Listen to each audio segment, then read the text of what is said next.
Assalamualaikum warahmatullahi wabarakatuh.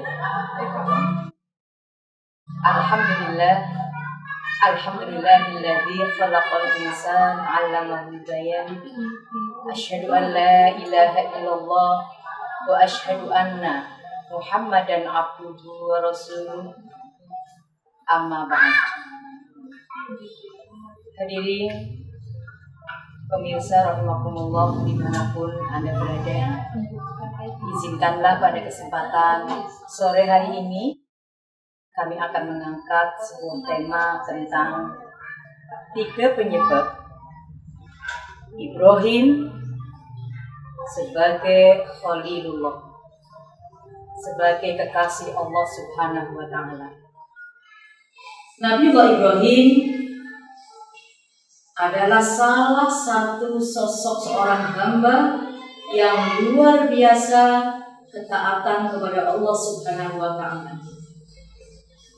Hingga dalam sejarah Al-Quran beliau dinobatkan sebagai Khalilullah, kekasih Allah Subhanahu wa Ta'ala. Di mana Allah berfirman dalam ayatnya, A'udzu billahi minasyaitonir rajim. Bismillahirrahmanirrahim. Wattakhadallahu Ibrahima khalila. Dan aku Allah jadikan Ibrahim sebagai kekasihku. Juga dalam ayat yang lain surah Al-Baqarah ayat 124 Allah menyampaikan kepada kita, A'udzu billahi minasyaitonir rajim. Wa idzibtala Ibrahima rabbuhu bikalimatin fa'atammahum. Qala inni ja'iluka lin-nasi imama.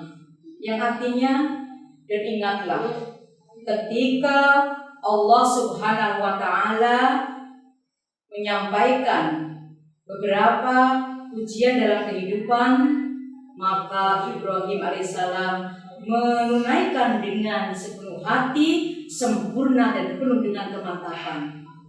Lalu Allah Subhanahu wa Ta'ala berfirman, sungguh kami jadikan engkau wahai Ibrahim adalah pemimpin di muka bumi. Hadirin rahimakumullah, itulah 2 ayat yang menunjukkan bahwa pengakuan langsung dari Allah Subhanahu wa Ta'ala terhadap Nabiullah Ibrahim alaihissalam yang mudah-mudahan dapat kita teladani bersama. Hadirin rahimakumullah, dalam sejarah perjalanan beliau, pernah salah seorang murid beliau bertanya kepada Nabiullah Ibrahim alaihissalam, wahai Nabiullah Ibrahim, terangkan kepadaku, apa yang menyebabkan engkau Allah angkat menjadi Khalilullah, menjadi kekasih Allah? Maka Ibrahim alaihissalam menjawab, yang menyebabkan aku Allah angkat sebagai Khalilullah, sebagai kekasih Allah Subhanahu wa Ta'ala, karena aku adalah hamba Allah yang senantiasa mengutamakan perintah Allah tanpa alasan sedikit pun. Hadirin rahimakumullah, banyak di antara orang yang telah mengaku beriman kepada Allah, ketika datang perintah maka dia sering beralasan macam-macam. Namun Rasul yang satu ini, Nabiullah Ibrahim alaihissalam, ketika datang satu perintah, beliau tidak pernah menjalankan dengan ketidakikhlasan. Semua perintah, semua ujian ditunaikan dengan sepenuh hati. Lalu kemudian murid Nabiullah Ibrahim bertanya pada kali yang kedua, wahai Ibrahim alaihissalam, terangkan kepadaku, apa yang menyebabkan engkau Allah angkat sebagai Khalilullah? Ibrahim pun menjawab, yang menjadikan aku Allah angkat menjadi Khalilullah, yang kedua karena aku adalah hamba Allah yang senantiasa tidak pernah merasa khawatir terhadap adanya rezeki. Kemudian murid Nabiullah Ibrahim bertanya lagi, Wahai Nabiullah Ibrahim, terangkan kepadaku apa yang menyebabkan engkau Allah angkat menjadi Khalilullah, kekasih Allah. Ibrahim pun menjawab, karena aku sebagai hamba Allah selalu gemar berbagi. Hadirin Bapak Ibu rahimakumullah, 3 penyebab tersebut menjadikan kita pelajaran untuk terus mensuri tauladan beliau Rasulullah Ibrahim alaihissalam dalam kehidupan sehari-hari.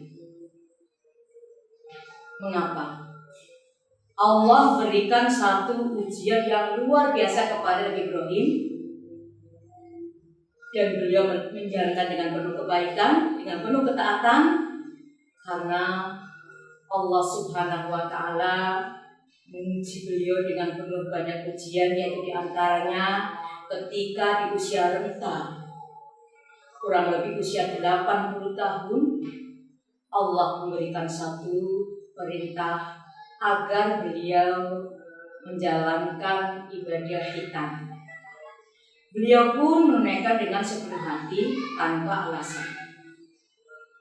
Beberapa tahun kemudian, ketika Ibrahim sedang mendambakan generasi tercinta yang bernama anak turunan, lalu pada akhirnya Allah menjadikan Ibrahim, Allah berikan anugerah anak yang bernama Ismail.